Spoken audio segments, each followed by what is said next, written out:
Fala galera, beleza? Vimos já tanta coisa, né? Python, programação de classes, fizemos no último vídeo um joguinho para botar tudo que a gente já viu até agora em prática. E a partir de agora eu vou começar a entrar um pouquinho na parte de ciência de dados.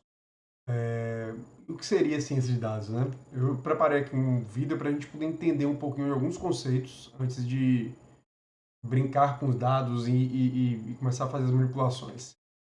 Seria então para a gente a ciência de dados. A ciência de dados é uma tecnologia, é uma prática que engloba várias técnicas diferentes. E aí a gente vai falar de matemática, estatística, ciência da computação, expertise de domínio, que seria isso, né? Então, eu vou começando aqui pela experiência o domínio da expertise. Imagina que vocês têm que a ciência de dados é uma metodologia, uma técnica para resolver problemas de empresas. E a grande diferença de um cientista de dados é ele conhecer a fundo os problemas. Então, ele entender os dados, ele conhecer o que significa cada variável daquelas. Não necessariamente ele vai conhecer tudo, mas ele vai ter um time multifuncional ali que vai ajudar ele a entender e compreender aquelas informações para que ele possa, como eu posso dizer, fazer o melhor uso daquelas informações para poder chegar nas soluções. A parte da ciência da computação, vocês já devem imaginar, é a parte de toda a programação. Conhecer como funciona o computador, como funciona a linguagem de programação, uso de memória e todas as outras ferramentas que vêm por trás, como nuvem, entre outras coisas que a gente vem a usar. A parte de matemática vem em duas frentes diferentes. Uma, a parte da matemática de álgebra linear, derivadas, integrais, que é a parte que você usa para entender melhor os conceitos dos próprios algoritmos de inteligência artificial. E a parte de estatística, que vem para a gente conseguir inferir melhor, entender melhor os dados que a gente tem. Então, vocês vão ver aqui que eu tenho a parte de computador. Então, vocês vão ver que eu tenho uma parte de estatística aqui, que ela fica entre o domínio expertise mathematics, e é exatamente sobre isso que eu acabei de falar. A gente vai usar a parte de estatística para poder entender melhor os nossos dados. Um pouco de machine learning e ciência da computação, que é a parte de desenvolvimento, onde sim é necessário ter o conhecimento profundo de matemática para poder desenvolver esses algoritmos. E a parte de processamento de dados, que é onde a gente vai pegar a parte de ciência da computação, uma parte dos dados, do problema que a gente está tentando resolver, para poder fazer todo aquele pré-processamento e tirar nossos insights. E é isso que é a ciência de dados, ela fica aqui no meio dessa galera. Então, tem uma brincadeira que fala que o cientista de dados não é um cara que fica entre o programador e o estatístico. É um programador que não sabe muito de estatística e um estatístico que não sabe tanto de programação. Então ele fica ali no meio. Eu não concordo tanto com isso não, mas é uma definição interessante. E você já deve ter visto ao longo de vídeos, jornais, revistas, algum desses nomes que está aqui na tela para gente. Então, o que seria inteligência artificial? E vocês já viram esses nomes em algum lugar. Sempre que a mídia vai falar de qualquer tecnologia nova que consegue, digamos assim, imitar ou fazer uma mímica do comportamento humano, eles usam o termo artificial inteligência. A inteligência artificial. Então, a inteligência artificial é um termo guarda-chuva, né, que engloba ali uma galera, e ela, em resumo, seria a capacidade que uma máquina tem de imitar o comportamento humano. Então aqui é a nossa inteligência artificial. E quando a gente vem falando aqui agora de dos outros termos, então vocês vão ver que dentro da inteligência artificial eu tenho um cara chamado machine learning. Então todo algoritmo de machine learning é um algoritmo que vai melhorando a sua performance à medida que seus dados vão entrando nele. Então, todo machine learning é uma inteligência artificial e dentro do machine learning você já deve ter visto aqui outras coisas. Então aqui a gente tem várias coisas. Regressão linear, logística, clusterização e por aí infinitas outras possibilidades que vocês vão ver ao longo dos vídeos daqui. E aí depois a galera vem e fala sobre as redes neurais, ou as neural nets, que são esses caras aqui, e meu círculo está extremamente bem desenhado. E dentro das redes neurais a gente tem os deep learnings. Qual a diferença desse cara para esse cara? Na realidade, todo deep learning é uma rede neural. A diferença de uma rede neural tá aqui e o deep learning tá aqui é que a rede neural pode ser uma rede neural simples, não profunda, ou uma rede neural rasa. Eles chamam de Shallow Neural Network, seria uma rede neural rasa, que não se estende muito, isso a gente vai ver muito lá para frente. E o Deep Learning são as redes neurais mais complexas, aquelas, por exemplo, as redes neurais que são utilizadas nos automóveis da Tesla, ou para identificar pessoas na câmera e coisas do tipo. Então, essas são as definições iniciais da parte de inteligência artificial. E dentro dos algoritmos de machine learning, a gente tem algumas classificações. Eu vou entrar em duas aqui hoje. A primeira é o supervised learning, que é o aprendizado supervisionado. E o que significa isso? Quando vocês virem alguém falar assim, não, eu tenho um aprendizado supervisionado, significa que você está usando um algoritmo que precisa de uma entrada com uma informação de saída. O que é que eu quero dizer com isso? Imagina que vocês querem falar, a gente vai ver daqui a pouco um exemplo. Toda informação do algoritmo supervisionado, ela tem uma label, uma etiqueta. Vem aqui, eu vou treinar o meu computador dando a ele as possíveis respostas daquelas entradas, para ele ir aprendendo como aquelas entradas estão relacionadas àquelas etiquetas. E aí, dentro dos algoritmos de supervisionados, nós temos dois tipos de algoritmo, classificação e regressão. São basicamente esses dois. O que é uma classificação? É você pegar e pedir para ele te classificar etiquetas. Então, classificar se é um cachorro ou um gato, se é uma fraude ou não é, se é uma fraude, qualquer outra classificação que vocês possam pensar. Fraude de cartão de crédito, um cliente que vai ou não sair do nosso serviço. Então, são algoritmos de classificação. E podem ser algoritmos de classificação múltipla. Você dá várias entradas e várias possíveis saídas. Então, eu falei cachorro-gato, pode ser cachorro, gato, girafa, elefante. E aí, ele vai classificar para a gente. E algoritmo de regressão é aquele que vai ser, por exemplo, um clássico.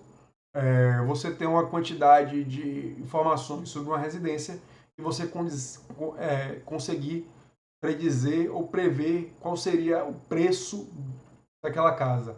Então vocês entendem que o preço não é 0 ou 1, ele pode variar de 0 até infinito, né? Seria o preço de uma casa. Então por isso que é um algoritmo de regressão para a gente prever essas informações. E o algoritmo não supervisionado são aqueles que não têm informação de etiqueta, não tem um target. O que é que eu quero dizer com isso? Significa que quando a gente bota lá, imagina que a gente tem uma tabela com um bocado de informação e no final eu falo lá que aquela informação é x, y, z. E aí a gente usaria o supervisionado para predizer aquelas etiquetas. Numa não supervisionado, ou unsupervised learning, a gente não tem essas etiquetas. Então aqui eu tenho só a minha tabelona e eu digo pro meu cara lá, cara, eu preciso achar alguma coisa aqui. E aí um desses exemplos é o clustering, que ele vai pegar e vai tentar achar a melhor divisão daquela galera.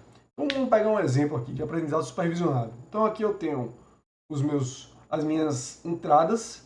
Eu tenho cachorro, eu tenho gato, cachorro, gato.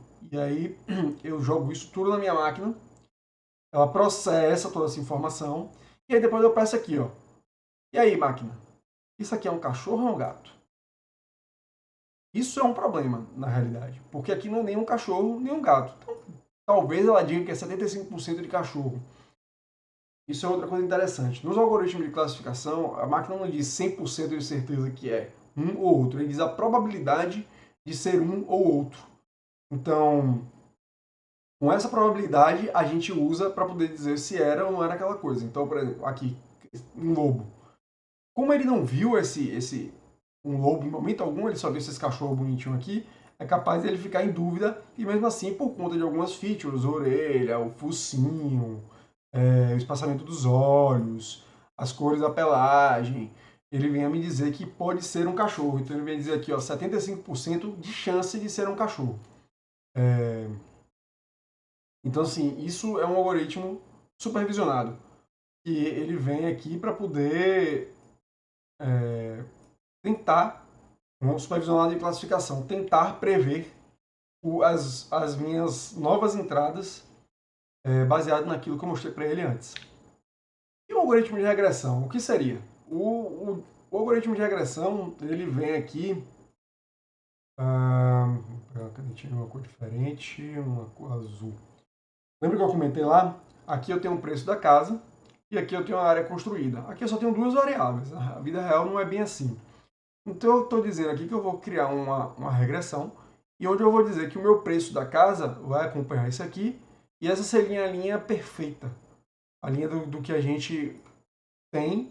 E aqui vão ser as distâncias de todos esses preços que eu achei até os preços reais.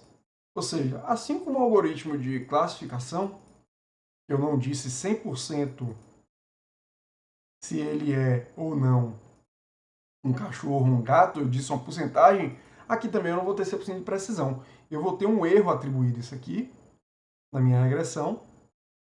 Eu vou tentar escrever aqui erro. Maravilha. Isso aqui é o nosso erro da nossa predição em relação à linha real. Ainda assim, a gente tem um algoritmo que faz essa inferência. Inferência, que significa que ele está tentando adivinhar, né? Em outras palavras, seria isso. E no não supervisionado? Não supervisionado foi o caso que eu falei para vocês. Eu não tenho nenhuma informação de etiqueta. Eu só tenho um monte de dados reunidos e eu quero tentar tirar algum insight daquilo aí. Eu quero dividir aquilo de alguma forma. Então, vamos pensar num exemplo aqui. Imagina que vocês têm lá um dado de algum vendedor de comida online, uma tabela imensa, centenas de milhares de linhas, e vocês querem entender o perfil do consumidor lá, se tem faz algum sentido. E você coloca isso no algoritmo de clusterização e ele vai tentar fazer essa divisão para vocês. Aqui vocês estão vendo, ele está tentando dividir entre essa e essa. Então aqui no final ele termina com 1, 2, 3, 4, 5 clusters. Esses clusters são 5 conjuntos de dados no qual o algoritmo de machine learning entendeu que se diferenciam por algum motivo. E a partir daí você vai analisar e ver quais são as grandes diferenças que eles têm entre si. E aí usando técnicas de estatística e análise de dados para entender se esses caras têm algum comportamento diferente ou algo do gênero. E as aplicações, né? Aqui a gente tem diversas aplicações. Eu botei só algumas que eu acho que são interessantes. Então, a parte de finanças, eu comentei já sobre previsão de fraude, previsão de quantidade de crédito que você pode dar para a pessoa. Vocês já viram que, às vezes, o banco de você, do nada, vai lá no cartão de crédito e lhe dá um pouco mais de crédito. Uma cordinha mais para você se enforcar. É um cheque especial, alguma coisa do gênero, e você não entende por quê. O algoritmo vai entendendo que você tem um perfil de crédito seguro e vai lhe dando mais chance para você arriscar, digamos assim. Saúde. Algoritmos para fazer previsão de comportamentos de doenças, redes neurais para entender se aquele paciente tem um tipo de doença específica, um câncer, um tumor, alguma coisa baseada na imagem. Jogos, geração de planetas, né? Tem um jogo chamado No Man's Skies que ele criou todos os mundos de forma procedural, uma inteligência artificial que eles desenvolveram para criar os planetas. Manufatura, você tentar encontrar erros em peças que estão numa linha de produção, prever melhor estoque logístico, tanto da área de diretos como de indiretos, segurança. A gente pode imaginar aí as câmeras de segurança que prevêem e acompanham as pessoas, monitoramento de trânsito, de tráfego, de acidentes e tudo mais, que vocês podem fazer também com a parte de visão computacional, que também faz parte da área de ciência de dados. Na minha opinião, ciência de dados se envolve dados e envolve machine learning, é um cientista de dados. Algumas pessoas acham que Ciência de dados é mais para dados tabulares. Para mim, se tem qualquer tipo de informação, você está rodando um experimento para tentar resolver um problema, é ciência de dados.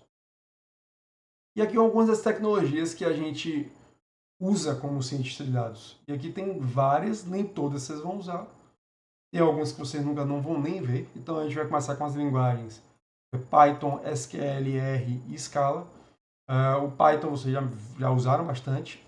O SQL ou SQL é a linguagem de programação, a linguagem utilizada para fazer query de banco de dados. Vocês buscarem informação em um banco de dados já existentes.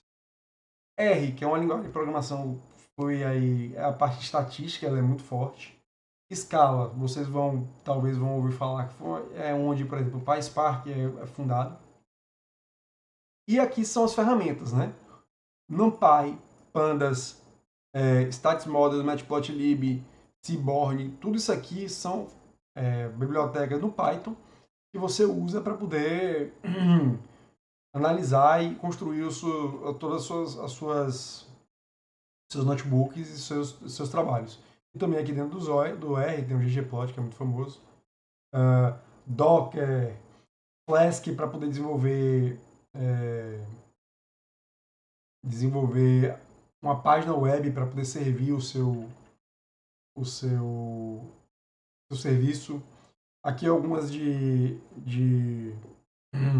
banco de dados, então tem o PostgreSQL, tem o MongoDB, tem uma parte Spark que é muito utilizado. E o Machine Learning tem toda essa galera aqui.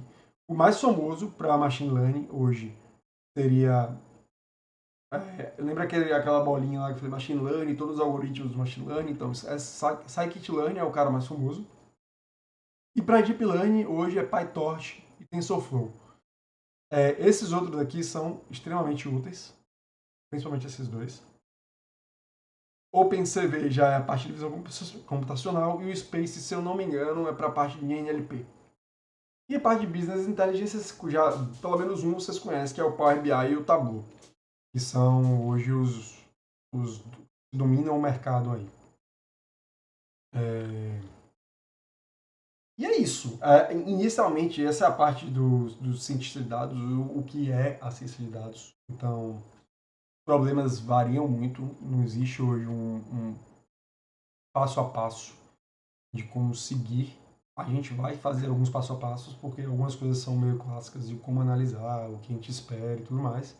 E o próximo vídeo já vai ser um pouco mais pegando um banco de dados, entendendo onde a gente pode buscar esses dados, manipular um pouco essas informações e começar a trabalhar até a gente chegar no nosso ponto do nosso algoritmo de machine learning e começar a fazer as nossas inferências.